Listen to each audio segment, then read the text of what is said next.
Studi optimalisasi pemanfaatan aset. Definisi. Optimalisasi aset merupakan proses kerja dalam pengelolaan aset yang bertujuan untuk mengoptimalkan potensi fisik, lokasi, nilai, jumlah atau volume, legal dan ekonomi yang dimiliki aset tersebut. Optimalisasi pemanfaatan aset adalah hubungan antara kegunaan layanan dan imbalan keuntungan. Berdasarkan pendapat tersebut, dapat disimpulkan bahwa optimalisasi adalah pengoptimalan pemanfaatan potensi dari sebuah aset yang dapat menghasilkan manfaat yang lebih atau mendatangkan pendapatan.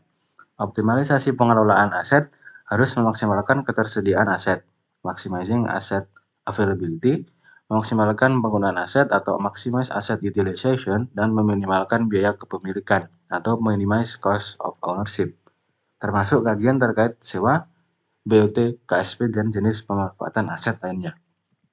Ruang lingkup. Sesuai dengan PMK nomor sekian, karakteristik dan penjelasan terkait bentuk-bentuk pemanfaatan BMN dapat dijabarkan sebagai berikut. 1. Sewa. Sewa adalah pemanfaatan BMN oleh pihak lain dalam jangka waktu tertentu dan menerima imbalan uang tunai. Pihak yang dapat menyewa antara lain BUMN, BUMD, dan badan usaha milik desa. Kemudian perorangan, unit penunjang kegiatan penyelenggaraan pemerintahan atau negara dan badan usaha lainnya. BUMN berupa tanah dan atau bangunan serta selain tanah dan atau bangunan, baik itu seluruhnya maupun sebagian.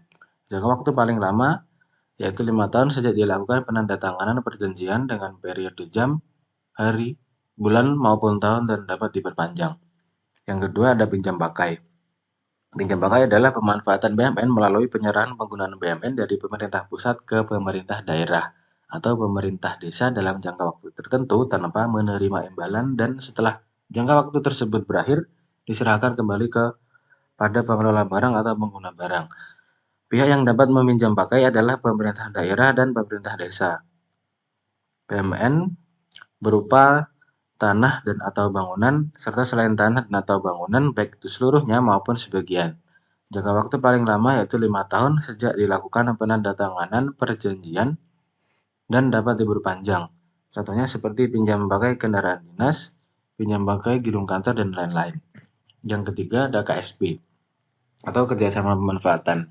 Ini adalah pemanfaatan BMN oleh pihak lain dalam jangka waktu tertentu dalam rangka peningkatan penerimaan negara bukan pajak dan sumber pembiayaan lainnya. Pihak yang menjadi mitra KSP adalah badan usaha milik negara, badan usaha milik daerah, dan atau swasta kecuali perorangan. BMN berupa tanah dan atau bangunan, serta selain tanah dan atau bangunan, baik itu seluruhnya maupun sebagian.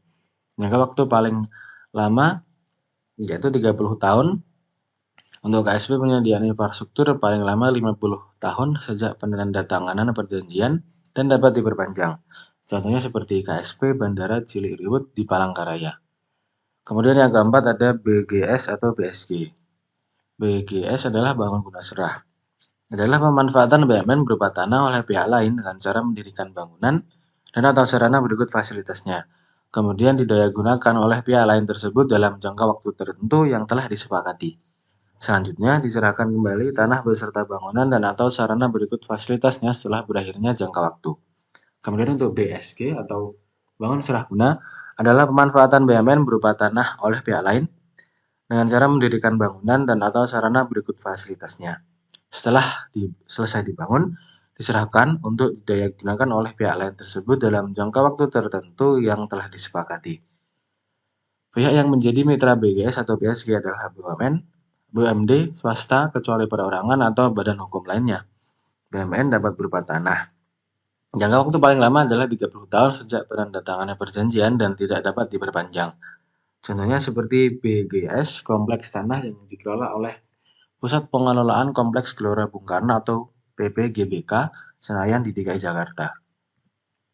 Yang kelima, kerjasama penyediaan infrastruktur atau KSPI. Pemanfaatan BUMN melalui kerjasama antara pemerintah dan badan usaha untuk kegiatan penyediaan infrastruktur sesuai dengan ketentuan perundang-undangan. Pihak yang menjadi mitra KSPI adalah badan usaha swasta berbentuk PT, badan hukum asing, BUMN, BUMD, anak perusahaan BUMN, dan koperasi. BUMN dapat berupa tanah dan atau bangunan serta selain tanah dan atau bangunan, baik seluruhnya maupun sebagian. Jangka waktu paling lama yaitu 50 tahun sejak penandatanganan perjanjian dan dapat diperpanjang.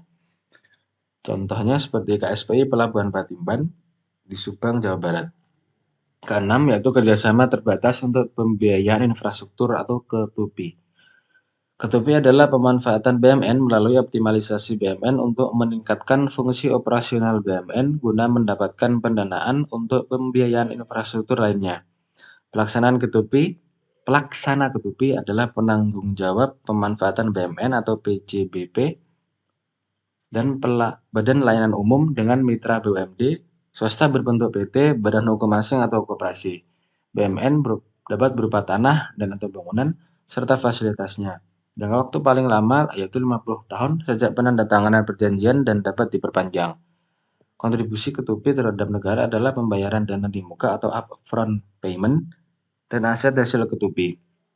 Contohnya seperti pembangunan jalan tol, bendungan, dan pelabuhan yang dikelola oleh Badan Layanan Umum Lembaga Manajemen Aset Negara atau BLULMAN melalui skema Ketupi.